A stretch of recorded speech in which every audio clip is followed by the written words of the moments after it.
Hello.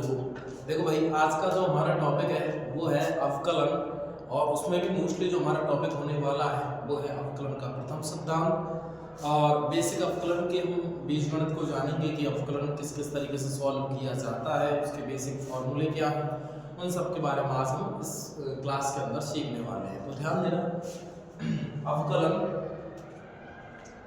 क्या होता है। आज का जो हमारा टॉपिक है वो अवकलन है, और अवकलन एक मेजर टॉपिक है जिसकी शुरुआत होती तो 11वीं क्लास से है, पर ये टॉपिक 11वीं क्लास में एक बेसिक तरीके से दिया गया है, जहाँ पर अवकलन के हम बेसिक फॉर्मूलों के बारे में जान पाते हैं और अवकलन के प्रथम सिद्धांत के बारे में जान पाते हैं। पर इसका जो अधिकांश पोर्शन है इस टॉपिक का वो 12th क्लास के अंदर है। ठीक है, कि अवकलन फंक्शन जिस तरीके के होते हैं या जितने प्रकार के फलन होते हैं उन सब के हम अवकलन करना चाहें तो 11वीं क्लास के पोर्शन से नहीं हो पाता है। उसको हमको करने के लिए 12th क्लास में भी जाना पड़ता है कि संयुक्त फलनों का अवकलन कैसे होता है, प्रतिलोम फलनों का अवकलन कैसे होता है, चरघातांकी फलनों का अवकलन कैसे होता है, लघुगुणकीय फलनों का अवकलन कैसे होता है, ठीक है, प्राचलिक समीकरणों का अवकलन कैसे होता है, स्पष्ट फलनों का समीकरण, स्पष्ट फलनों का यदि कोई फंक्शन दिया गया है या समीकरण दिया गया है तो उसका अवकलन कैसे होता है, द्वितीय कोटि का अवकलन है या कुछ उसके बेसिक थ्योरम्स हैं जैसे एमबीटी वगैरह है, तो उसके बारे में हमको 12th क्लास में जानना होगा। आज हमारी जो ये क्लास है, इस क्लास के अंदर केवल हम 11th क्लास के बेसिक अवकलन को समझेंगे। ठीक है, तो देखो सबसे पहले हम समझते हैं कि ये अवकलन होता क्या है। ठीक है, तो आज का जो जनरली हमारा टॉपिक हम लेकर चलेंगे वो है अवकलन का प्रथम सिद्धांत। अवकलन का प्रथम सिद्धांत, अवकलन का प्रथम सिद्धांत, ये हमारा टॉपिक है आज का। अवकलन का प्रथम सिद्धांत क्या है? अवकलन का प्रथम सिद्धांत देखो समझो, हमारे पास एक फंक्शन है y = f of x, y = f of x हमारे पास फंक्शन है। अब इस फलन का यदि हम ग्राफ खींचते हैं, इस फलन का हम ग्राफ खींचें तो आपको समझ में आएगा। हम थोड़ी देर समझने के लिए इस फलन का ग्राफ कुछ इस तरीके का लेकर चले कि इस फलन का ग्राफ कुछ ऐसा है। ये फलन है y = f of x का। इस फलन पर एक बिंदु है, ये बिंदु जैसे हमने P लिया है और ये बिंदु ले लिया हमने Q। अब ये बिंदु जो P है ये x = a पर है, जैसे यहाँ x = a है। ठीक है, और ये बिंदु जो Q है, ये बिंदु जो Q है वो हमने क्या किया है, इसमें h ऐड करते हैं। यहाँ से यहाँ तक का जो डिस्टेंस है इसको h मेजर करते हैं, तो यहाँ हो जाएगा x = a + h। ठीक है, और ये जो फंक्शन चल रहा है ये फंक्शन है y = f of x।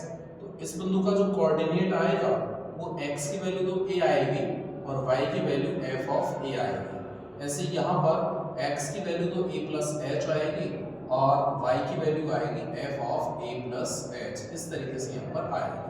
हमने यहाँ से यहाँ पर लंब डाल दिया, ये हमने r बिंदु लिया है। ठीक है, अब ये PR जो PR ये क्या होगा, a + h, यहाँ तक है a, यहाँ तक है, इस a + h में से a को आप लेस करोगे तो h आएगा, और QR होगा f of a + h minus f of a। ये किसके बराबर होगा, QR, Q से R तक। देखो ये जो कंप्लीट है ये f of a + h होगा, और ये यहाँ से यहाँ तक जो होगा वो f of a। तो इस कंप्लीट में से इस वाले पोर्शन को आप लेस करोगे तो केवल QR बचेगा। अब हम इस जीवा की बात करें, ये PQ क्या होगी, एक जीवा होगी इस फलन की। ये PQ क्या है, इस फलन की जीवा। इसको थोड़ा सा हम आगे लेकर चले और यहाँ पर आप देखोगे थीटा कोण है, तो यहाँ पर भी कौन सा कोण होगा, थीटा ही कोण होगा। अब हम इस जीवा PQ की ढाल निकालें, जीवा PQ की ढाल हम निकालना चाहें तो जीवा PQ की ढाल, तो जीवा PQ की ढाल क्या होगी भाई, देखो ढाल बराबर m होता है tan थीटा। आपने स्ट्रेट लाइन में पढ़ा है कि रेखा की ढाल कैसे निकाली जाती है। तो एक स्ट्रेट लाइन है, x अक्ष के धनात्मक दिशा में थीटा कोण बन रहा है तो ढाल tan थीटा होगी इसकी, तो इसकी ढाल आएगी भाई tan थीटा। और tan थीटा क्या होता है, लंब बटे आधा, तो आएगा बेटा QR/PR, इसकी ढाल आएगी। बोलो आएगी नहीं आएगी, QR/PR। अब ध्यान देना भाई, देखो अब हम निकालते हैं इसकी ढाल, हमने ये निकाली है तो tan थीटा या ढाल जनरली क्या होगा यहाँ पर। अब यदि हम देखते हैं यहाँ पर h है ना, ये h यदि 0 की ओर अग्रसर होता है, थोड़ी देर के लिए समझना, यदि ये h है, ये h एक छोटी से छोटी धनात्मक संख्या है और ये 0 की ओर अग्रसर है, तो इस कंडीशन में ये होगा क्या, इस कंडीशन में ये बिंदु जो Q है वो किसकी ओर अग्रसर हो जाएगा, P की ओर अग्रसर हो जाएगा। बिंदु Q P की ओर अग्रसर हो जाएगा। ये बिंदु जो Q है ये किसकी ओर अग्रसर होगा, P की ओर अग्रसर होगा। तब ये जीवा जो PQ है, जीवा PQ, ये जीवा PQ किसकी ओर अग्रसर हो जाएगी, स्पर्श रेखा की ओर, स्पर्श रेखा PQ की ओर। किस बिंदु पर, बिंदु P पर एक स्पर्श रेखा का कार्य करने लग जाएगी। ठीक है, यदि H को हम 0 की ओर अग्रसर करते हैं तो Q P की ओर अग्रसर हो जाएगा। ये लिमिट का कॉन्सेप्ट मैं यूज कर रहा हूं। तो जीवा PQ है ना, जीवा PQ, ये जो कंप्लीट जीवा थी, ये जीवा किसकी ओर आ जाएगी, स्पर्श रेखा टेंजेंट लाइन यानी कि PQ की ओर यहां पर ये आ जाएगी। तब इस कंडीशन में आप इसको क्या लिखोगे, इस कंडीशन में हम इसकी ढाल क्या बनाएंगे, तो ध्यान देना भाई, limit Q tends to P और आप लिखोगे delta QR upon delta PR is equal to, delta QR upon delta PR is equal to limit H tends to 0।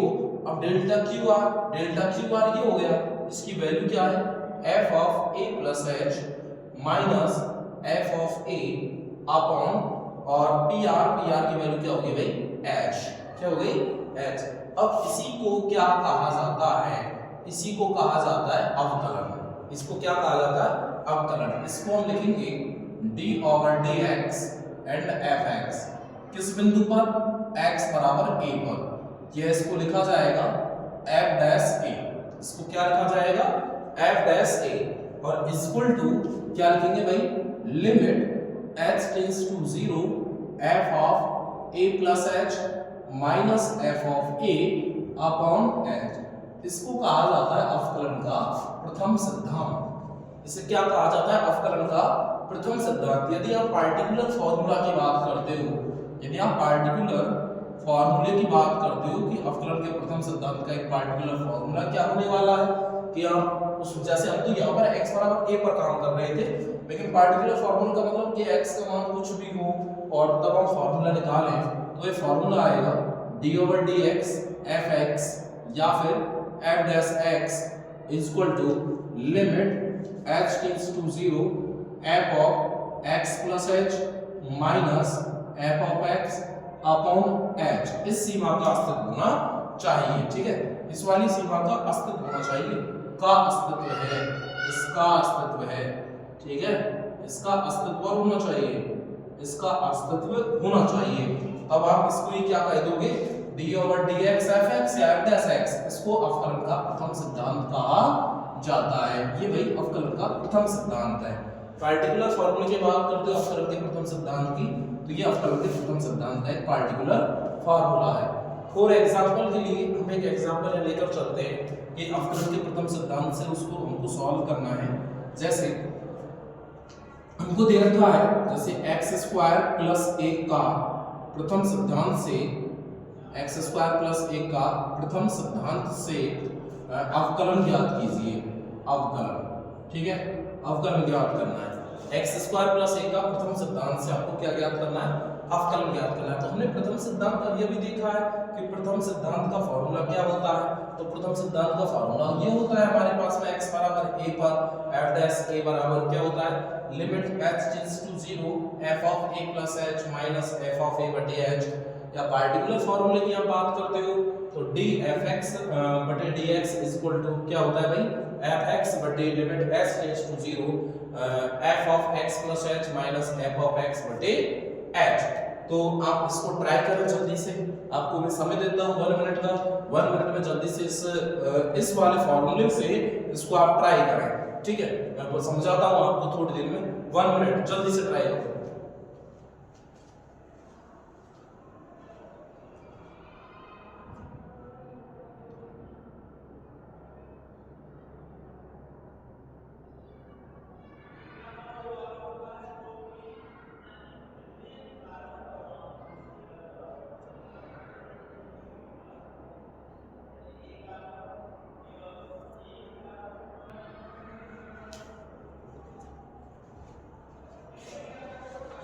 देखो भाई आपने कोशिश किया होगा, ठीक है, हम निकालते हैं यहाँ पर प्रथम सिद्धांत से इसका अवकलन क्या होगा। f of x is equal to दे रखा है x स्क्वायर प्लस 1, ठीक है। अब आपको ये वाला फॉर्मूला है यूज करना है, तो यहाँ f of x plus h की वैल्यू निकालें, f of x plus h, तो इस x के स्थान पर लिखना है x प्लस h का स्क्वायर प्लस 1, तो इसको आप खोल सकते हो, तो आएगा x square plus h square plus 2xh plus 1 ये होगा, ठीक है।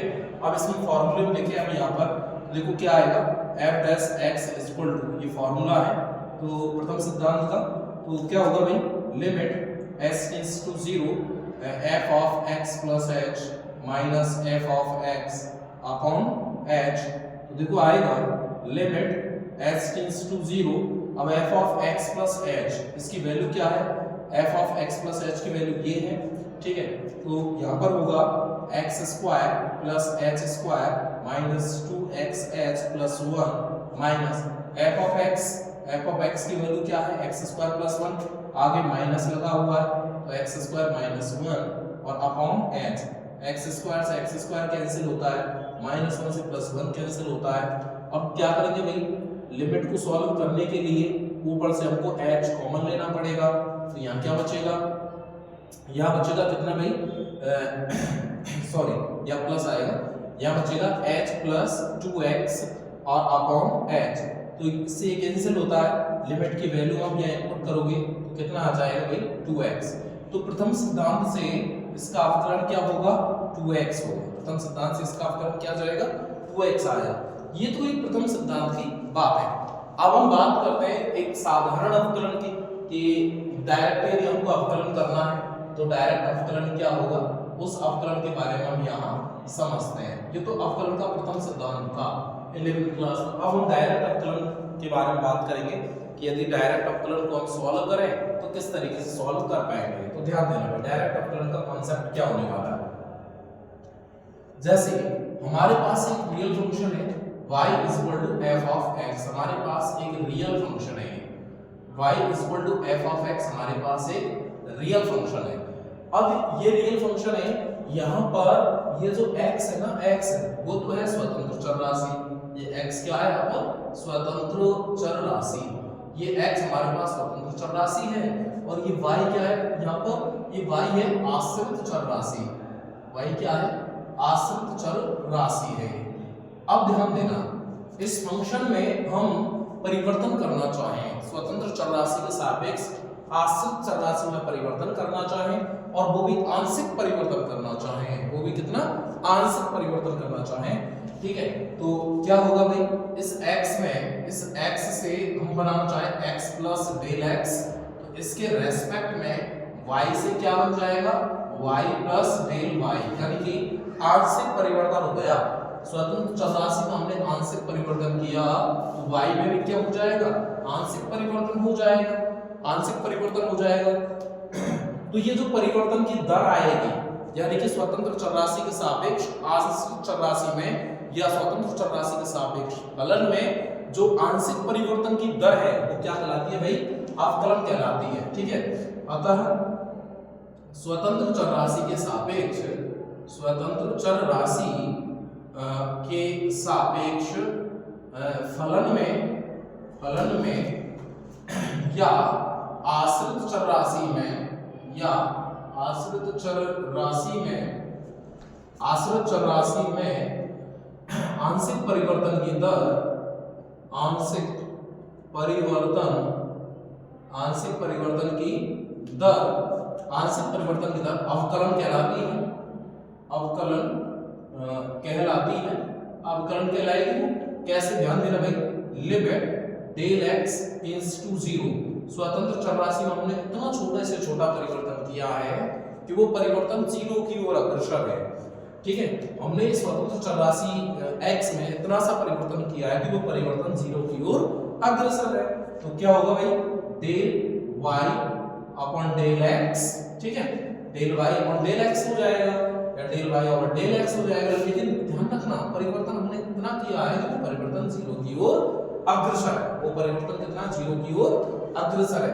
तो इस कंडीशन में आप इसको क्या लिख सकते हो, dy ओवर dx या dfx ओवर dx, इस तरीके से इसको लिख सकते हो, ठीक है। ये क्या कहलाएगा, अवकलन कहलाता है। इसको क्या कहते हैं, अवकलन कहते हैं। क्या कहते हैं भाई, अवकलन कहते हैं, ठीक है। या अब तुम कहोगे सर यहाँ पर ये क्या है, ये d ओवर dx क्या होता है, ये d ओवर dx है क्या, बेटा इसको कहा जाता है अवकल गुणांक। क्या कहा जाता है इसको, अवकल गुणांक। यदि हम x के सापेक्ष करेंगे तो d ओवर dx आएगा, y के सापेक्ष करेंगे तो d ओवर dy आएगा, z के सापेक्ष करोगे तो d ओवर dz आएगा, ठीक है। तो ये अवकलन है। अब ध्यान देना भाई, ये तो अवकलन हुआ। अब अवकलन के बीजगणित की बात करते हैं। तो अवकलन का बीजगणित क्या है वो समझे हम। अवकलन का बीजगणित, अवकलन का बीजगणित क्या होता है, अवकलन का बीजगणित। तो अवकलन का बीजगणित देखो भाई, सबसे पहला हम अवकलन के बीजगणित में बात करें जैसे d ओवर dx, और हम एक नियतांक की बात करें, नियतांक या d ओवर dx नियतांक जैसे कांस्टेंट, ठीक है, कांस्टेंट। तो बेटा कांस्टेंट में स्वतंत्र चर राशि के सापेक्ष कितना परिवर्तन हो सकता है, तो कांस्टेंट में स्वतंत्र चर राशि के सापेक्ष कोई परिवर्तन नहीं होता है, इसलिए इसका अवकलन क्या होगा बेटा, जीरो। कांस्टेंट का किसी स्वतंत्र चर राशि के सापेक्ष हम अवकलन करना चाहें तो बेटा कितना अवकलन आता है उसका, जीरो आता है, ठीक है।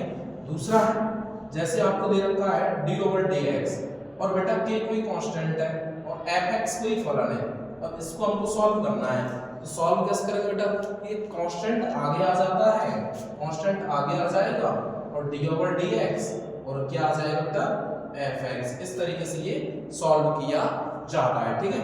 यहाँ पे बिल्कुल सामान्य सा बीजगणित होता है कि कांस्टेंट का वैल्यू जीरो होता है, ठीक है। अब जैसे हम परिवर्तन करना चाहें, तीसरा dx ओवर dx लिखें, dx ओवर dx, या dy ओवर dy लिखें, ठीक है, या dz ओवर dz लिखें, ठीक है। तो इन सब की वैल्यू कितनी होती है बेटा, एक होती है। कितनी वैल्यू होती है, एक वैल्यू होती है, इन सब की वैल्यू एक होती है। आगे हम कॉन्सेप्ट की बात करें तो देखो बेटा आगे कॉन्सेप्ट क्या क्या बनेंगे यहाँ से।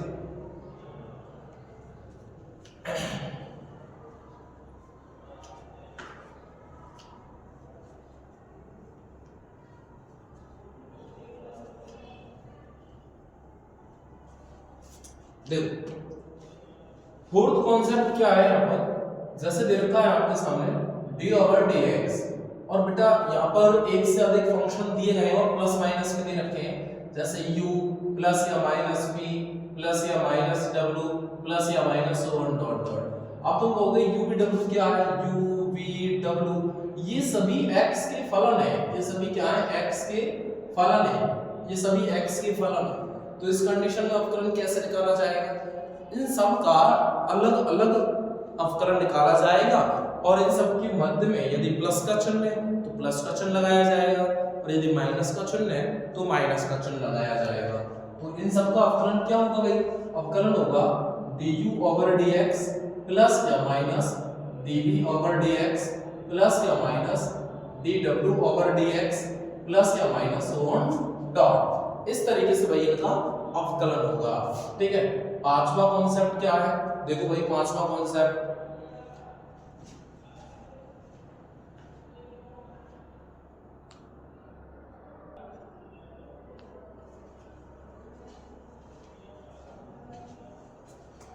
देखो बेटा पांचवा कॉन्सेप्ट क्या है, जैसे हम बात करें d ओवर dx और आपको दे रखा है u इंटू v, तो क्या होगा, v आगे du ओवर dx प्लस फिर उसके बाद u आगे dv ओवर dx। छठवां कॉन्सेप्ट क्या होगा, d ओवर dx और तीन फंक्शन दे रखे हैं बेटा u into v into w, तो क्या होगा बेटा, अल्टरनेट तरीके से आपको लेकर चलना है, इनको आगे कर देना है, जैसे vw को आगे कर दिया फिर u का अवकलन होगा, अब के बाद v का अवकलन होगा तो u को और w को आगे कर देना, uw आगे कर दिया v का अवकलन होगा, फिर प्लस अब w का अवकलन करना है तो u और v को आगे कर देना, u और v आगे हो गया dw ओवर dx। अब यदि तीन से भी ज्यादा है, तीन से भी ज्यादा मल्टीप्लाई में आपको दे रखे हैं, ठीक है, जैसे u into v into w into so on dot, इस तरीके से आपको दे रखा है, तो बेटा एक एक का अवकलन आपको करना है। जैसे पहले फंक्शन का अवकलन होगा तो शेष को आगे कर देना, v w so on dot, ये आगे हो जाएगा और du ओवर dx। फिर सेकंड का होगा v का करना है और इन सबको आगे कर देना है, u इंटू डब्ल्यू का आगे और होगा dv ओवर dx।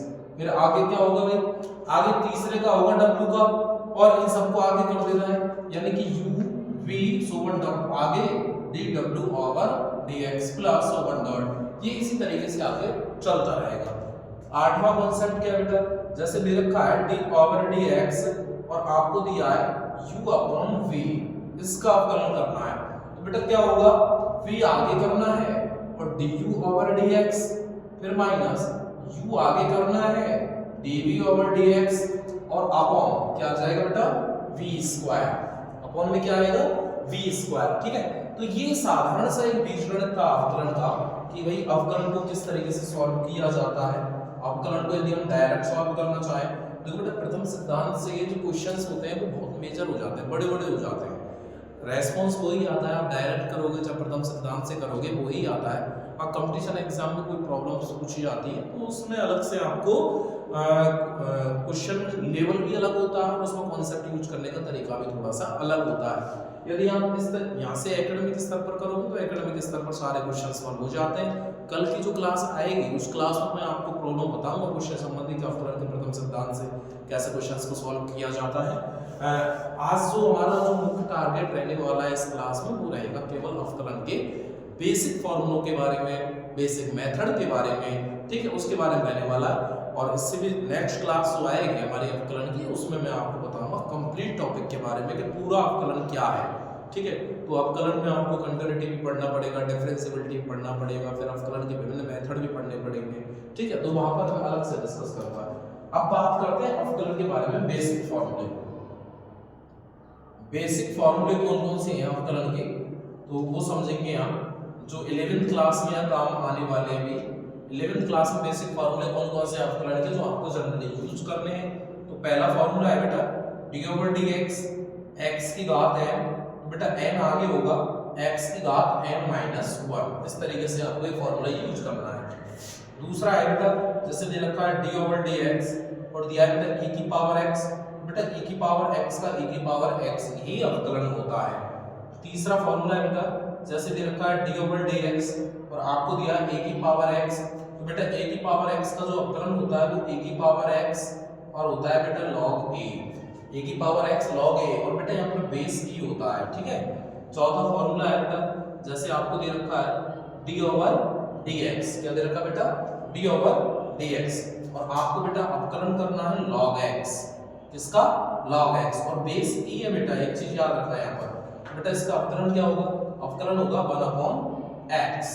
ठीक है, क्या होगा बेटा 1/x। ठीक है, पांचवा फॉर्मूला है जैसे इसी में दे रखा है d ओवर dx और बेटा दिया है log x और बेस a, बेटा इसका अवकलन क्या होगा 1/x into log e base a, ये इसका अवकलन होगा।